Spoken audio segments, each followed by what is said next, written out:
नमस्कार, माधुरी किचनमध्ये सर्वांचं स्वागत आहे। आज मी तुम्हाला फोडशीची भाजी दाखवणार आहे। ही एक रानभाजी आहे, ती पावसाळ्याच्या सुरुवातीला येते।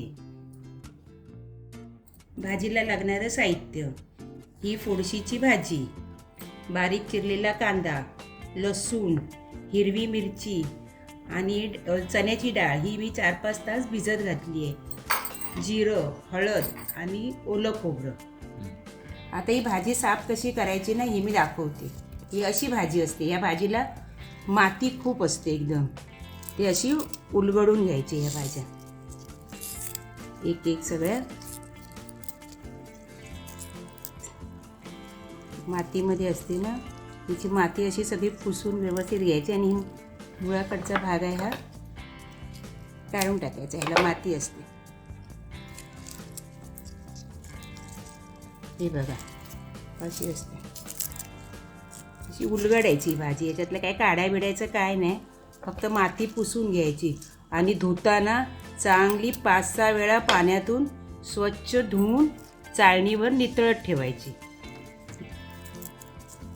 ही अशी उलगडायची, याला माती असते ती सगळी काढून घ्यायला लागते आणि हा टोकाकडचा भाग कापला की ती मुळाची माती भाजीत येत नाही। तर ही माझी अशी भाजी मी बारीक चिरून घेतली आहे। आता आपण बनवायला सुरुवात करूया। चमचे तेल घालून घेऊया।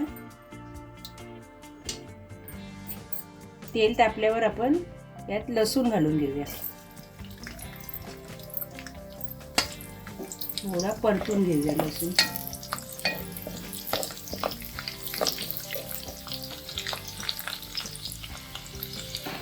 मग हिरवी मिरची घालूया,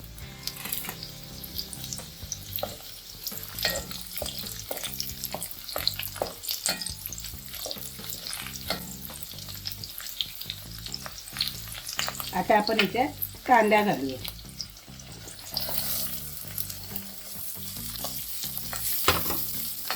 कांदा मऊ होईपर्यंत परतून घ्यायचा।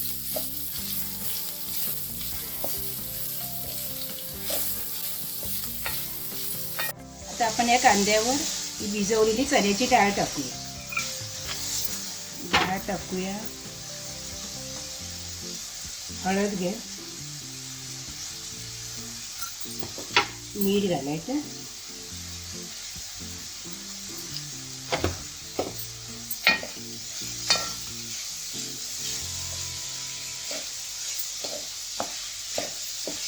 आणि चांगलं परतून घ्यायचं आणि 5 मिनिटासाठी झाकण लावून ठेवायचं, कारण डाळ आहे ना ती थोडी शिजली पाहिजे। आता 5 मिनिटासाठी मी झाकण लावून घेते, वाफ आल्यावर मग काढायची।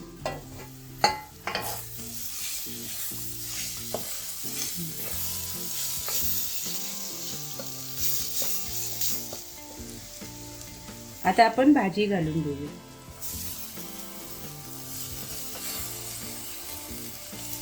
आपण ही भाजी आपण व्यवस्थित परतून घ्यायची, चांगली ढवळायची व्यवस्थित। ही भाजी ना लाल मसाल्यात केली तरी चालते, चांगली लागते। मी हिरव्या मिरचीत केली आहे, तिला शिजायला वेळ नाही लागणार। आता 5 मिनिटासाठी मी झाकून ठेवणार, एका वाफेवरी भाजी शिजून आपली तयार होणार आहे। आता आपण तिला झाकण लावून घेऊया, व्यवस्थित ढवळून घ्या।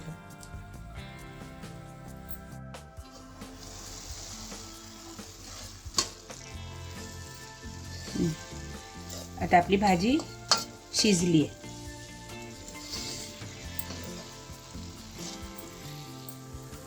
आता आपण खोबरं घालून घेऊया। या भाजीला जरा खोबरं थोडं भरपूर घालायचं, छान लागते मग भाजी।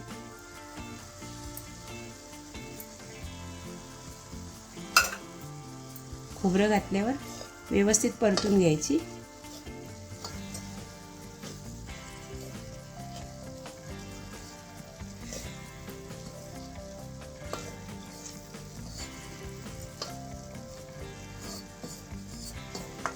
आणि गॅस बंद करू।